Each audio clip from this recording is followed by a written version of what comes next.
Meu nome é Eduardo da Silva Pereira, no caso, né?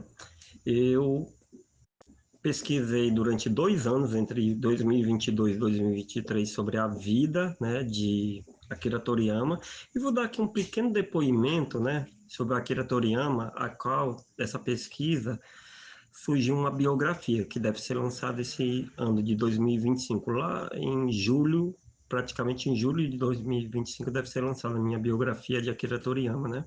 Um dos grandes baluartes, né, dos mangás, né, japoneses, né?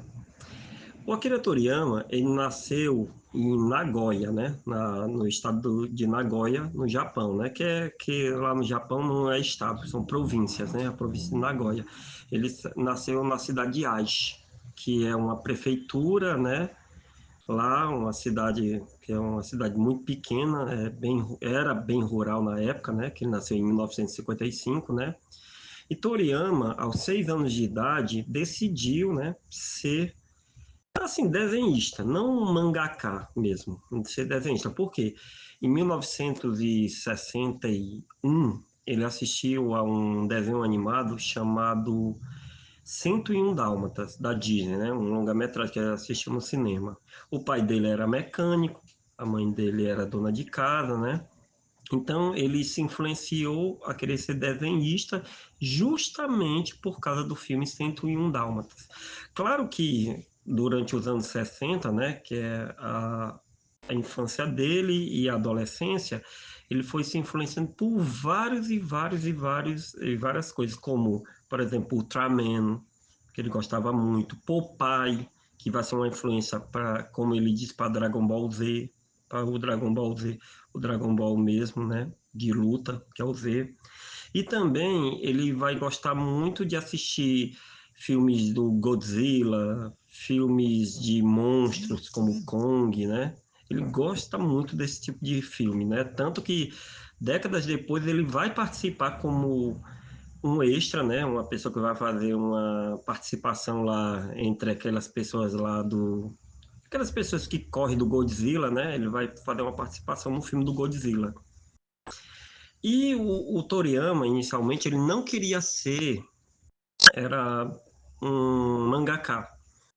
Apesar que ele fez quando ele era adolescente, no ensino médio lá no Japão, ele fez uma escola, né, uma faculdade, né, de publicidade, né, publicidade e marketing, mas ele participou de um clube, isso no ensino médio, depois na faculdade ele participou de outro clube de mangás, né, dois clubes de mangás no caso, né, mas ele de fato não queria ser mangaka, tanto que ele vai trabalhar no mercado publicitário, né, no mercado publicitário, vai trabalhar fazendo letras, né, fazendo cartazes no mercado publicitário para uma agência publicitária. Isso já em 1974, 75 mais ou menos, né? Até que por uma inconveniência da vida dele, ele se demite da agência publicitária, porque o Toriyama ele tem problema em acordar cedo. Ele não consegue acordar cedo, só acorda depois do meio-dia. Mesmo depois que ele se tornou mangaka profissional, ele só gostava de acordar depois do meio-dia. O que fez ele adentrar o mundo do mangá é um fato muito estranho, é assim, estranho mesmo. Ele saía da casa dos pais dele e ia para um café, uma cafeteria, lá próximo da casa dos pais dele. Ele era uma pessoa que fumou, gostava muito de fumar cigarro, e os pais, por algum motivo, não queriam mais pagar as carteiras de cigarros que ele fumava, né? Então, ele, nessa cafeteria, encontrou um mangá que tinha uma propaganda de um concurso de mangás, né? Mangás curtos, né? Um one shot, né? Aqueles mangás de poucas páginas. Ele, em 1975, ele mandou seu primeiro trabalho, né? Isso aí, para como é que chama? Essa editora de mangá. O trabalho foi completamente, como é que chama? Foi descartado. Não passou nem da primeira, não foi, nem chegou a ser julgado, mas não passou para disputar os primeiros lugares, né? E aí, no ano seguinte, em 1976, para 1977, no caso, ele mandou o seu segundo trabalho de mangá para essa mesma revista, porque o Toriyama é muito insistente nas coisas, né? Ele é um cabeça dura de marca maior mesmo. Só porque, na época, em 1977, quando ele manda novamente o mangá curto, para ver se consegue ganhar os 100 mil ienes, que era o prêmio que a revista dava pelo mangá pela história de mangá que ganhasse, né? Ele mandou um plágio de um filme que ele tinha assistido há poucos dias atrás, que era Star Wars. Né? Star Wars tinha sido lançado em 1977, A Nova Esperança, e ele mandou um plágio, né? Uma história plágio. Só porque essa história que foi plagiada de Star Wars inquietou muito o Torishima. Vai se tornar o primeiro editor dele, porque o Torishima enxergou nas letras que ele fazia no mangá uma coisa absurdamente americana, né? Pareciam letras feitas por um cara que tinha nascido nos Estados Unidos. Como ele já trabalhava fazendo cartazes com as letras dele, né? Já na agência publicitária, que ele se demitiu porque não conseguia acordar muito cedo, o Torishima liga para ele, né? O editor lá da editora de mangás liga para ele e pede para ele mandar algum trabalho para ele, assim, alguns trabalhos para ele. É tanto que nesse ano ele só começa a publicar em 1978. Ele publica um único trabalho em 1978, que é publicado, né? Que realmente não sai, porque é um trabalho muito ruim.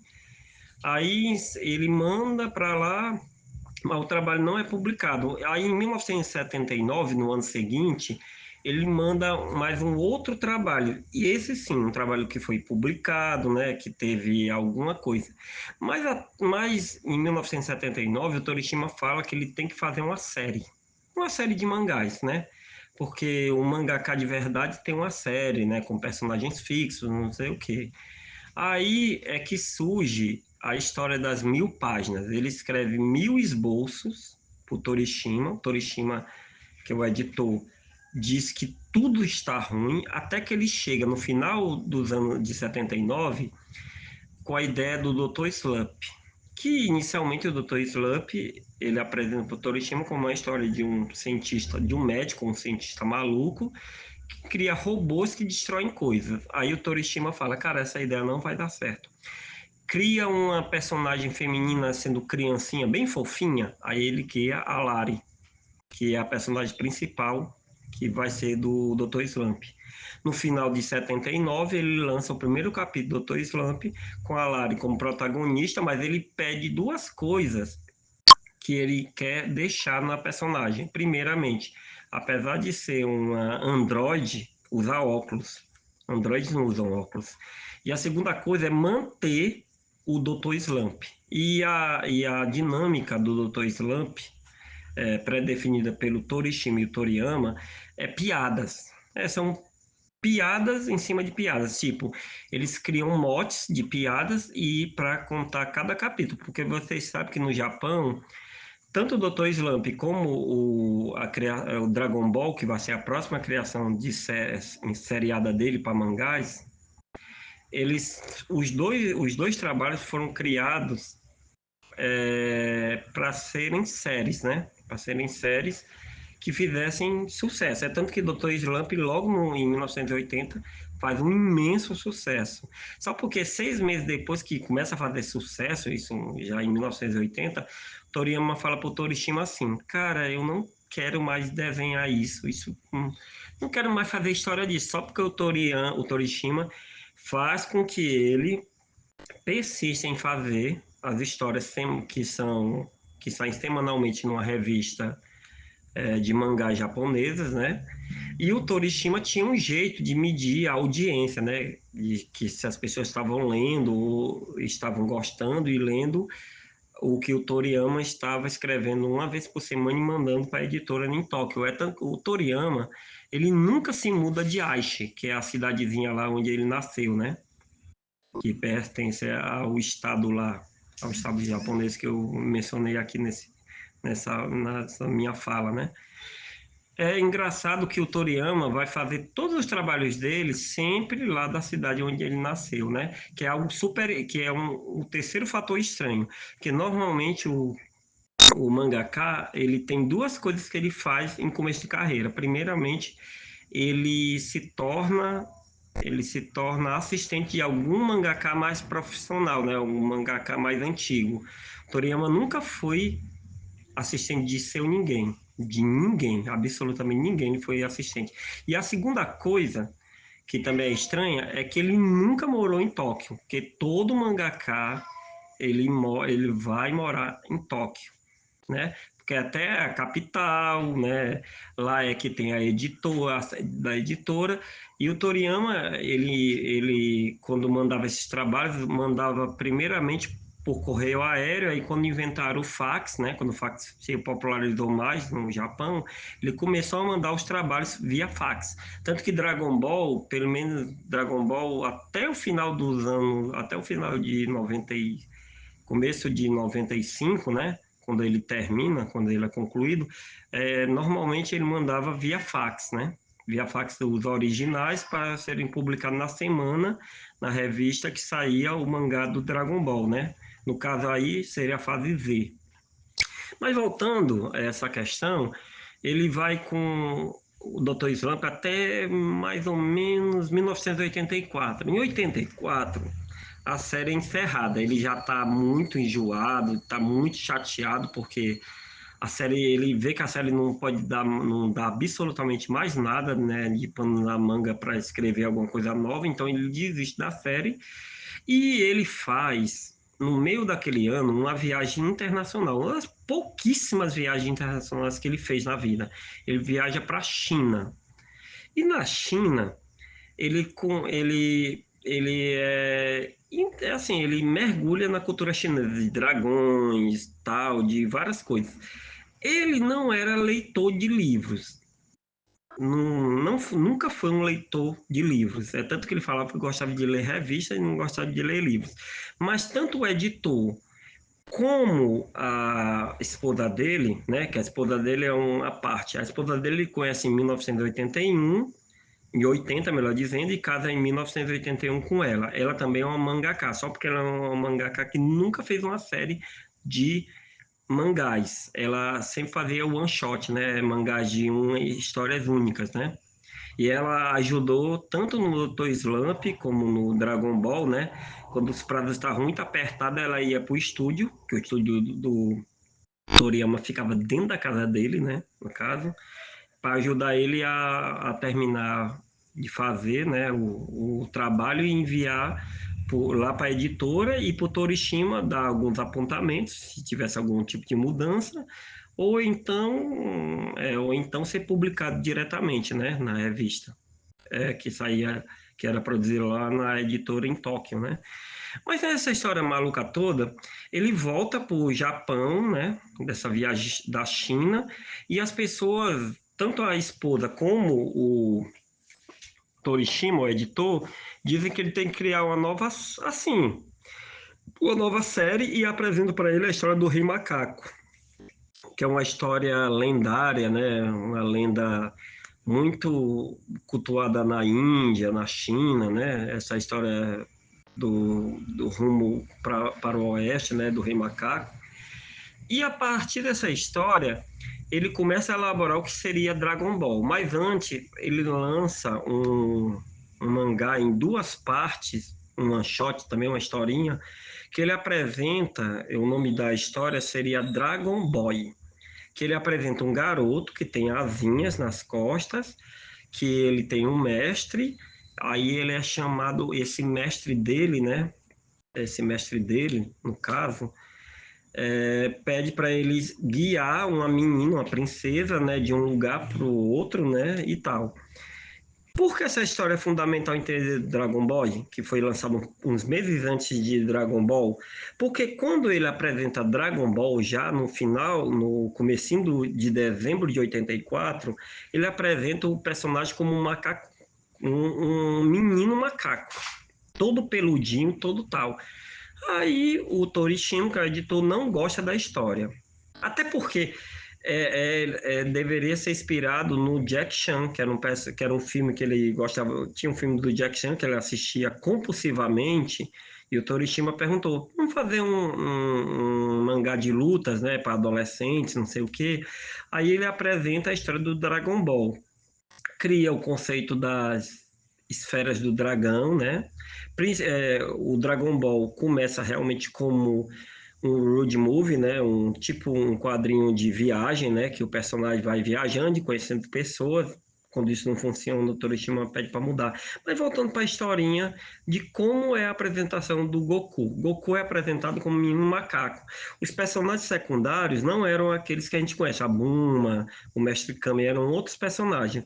O Torishima não gosta da apresentação do personagem. Então o que é que ele pede? Pede pro Toriyama modificar o personagem. O Toriyama, preguiçosamente, com muita preguiça, ele pega o personagem principal de Dragon Ball, que era o garoto, tira as asas do garoto e coloca o rabinho. Aí quando ele vai apresentar pro Torishima, o Torishima pergunta, mas pra que esse rabo? Não, é porque tu tirou tudo do meu menino macaco, então eu quero pelo menos deixar o rabinho dele, né? O rabo que é a ideia minha mesmo, não é a ideia sua. E aí, no final de 1984, é apresentado o primeiro capítulo de Dragon Ball com Goku criança, com alguns personagens já feitos, como Mestre Kami, como Bulma e tal, né?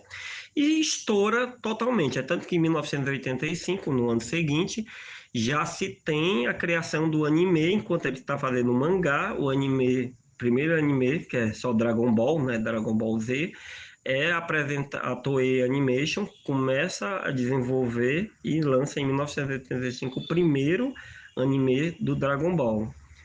E durante essa apresentação de Dragon Ball, em 1989, o ano que Osamu Tezuka falece, ele quer que o personagem cresça, porque ele notou, porque tanto o Torishima como o Toriyama decidiram acabar com essa história de fazer um mangá que tivesse, por exemplo, fosse uma jornada, no caso, eles pré-estabelecem uma dinâmica do mangá, do Dragon Ball, agora nesse momento, que é o Goku luta e perde o oponente dele, e depois ele treina e vence o oponente.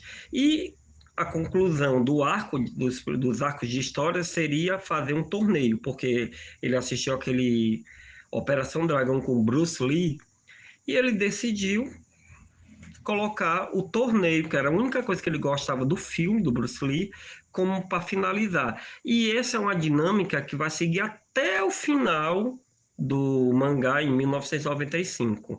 É tanto que em 1995, Torishima já na fase do céu, Torishima do Freeza, melhor dizendo, ele decide sair ele não editar mais o mangá, porque ele fala que o Freeza seria o máximo que o mangá poderia fazer. É tanto que depois o Toriyama assume sozinho, com alguns editores que ele tem poder de vetar os editores, porque ele já é um cara muito famoso. Dragon Ball já é conhecido internacionalmente, tanto por animação como por mangá já lançado nos Estados Unidos, com jogos de videogame sobre Dragon Ball e Dragon Ball Z, né? E ele decide levar a saga até 1995, terminando com Majin Buu, e o pessoal da Toei Animation apresenta para ele a ideia do Dragon Ball GT. Ele pergunta para o pessoal da Toei Animation, um diretor da Toei Animation, o que é que ele tem que fazer, só assinar o papel, que o restante é só ficar aprovando, porque eles já fizeram tudo. E no ano seguinte, 1996, né, 95, melhor dizendo, é apresentado os primeiros esboços do que seria, né, o GT. O GT já foi feito durante aquela época. Aí ele só estreia em 1996, no caso do GT. Falando sobre essas questões, quando ele encerra a série, ele fica um tempo sem fazer absolutamente nada, só curtindo os louros da história. Ele, por questões particulares, também não quer mais que as fotos dele sejam divulgadas, né? Porque ele está enjoado de ser perseguido por fãs, por pessoas que gostam muito do trabalho dele, né? Então ele decide dar um tempo. Aí nos anos 2000 é que ele começa a mexer novamente no Dragon Ball, né?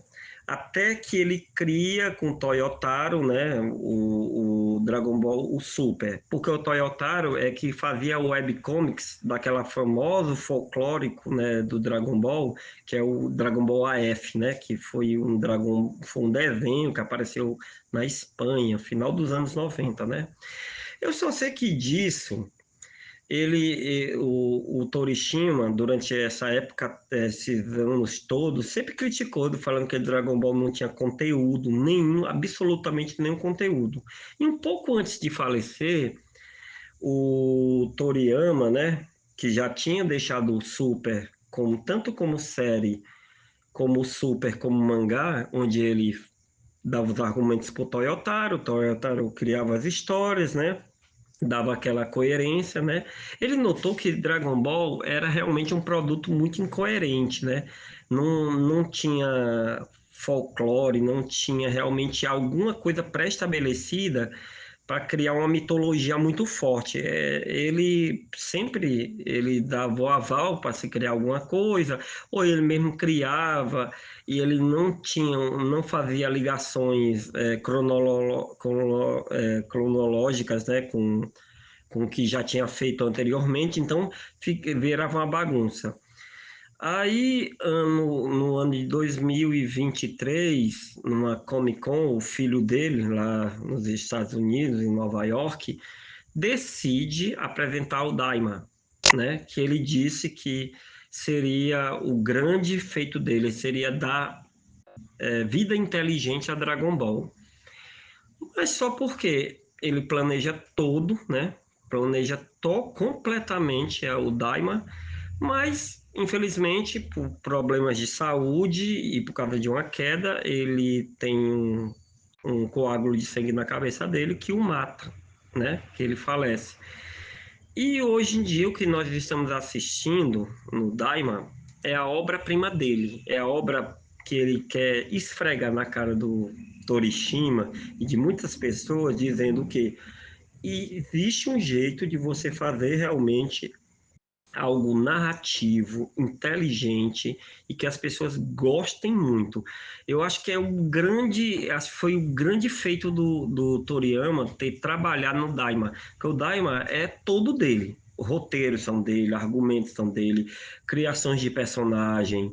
Ele realmente se dedicou de corpo e alma. É um trabalho que acho que, tirando Dr. Slump, que é um outro trabalho que ele também tinha uma certa dedicação, tanto no desenho como nos argumentos, né?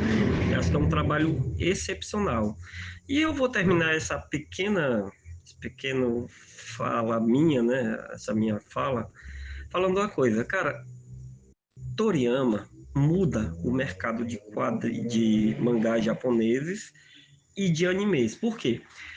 Não é dizendo, se Tezuka é o deus do mangá, eu acho que o Toriyama, acho não, tenho certeza, o Toriyama é uma espécie de semideus do mangá, porque ele populariza. Como o Toriyama tem uma carga muito grande de construtos simbólicos, de algumas coisas ligadas ao herói ocidental, né, o herói do Ocidente, mesmo sendo Goku da cultura chinesa ou cultura indiana, mas mesmo assim ele traz uma força simbólica, né, de identificação do ocidental muito grande.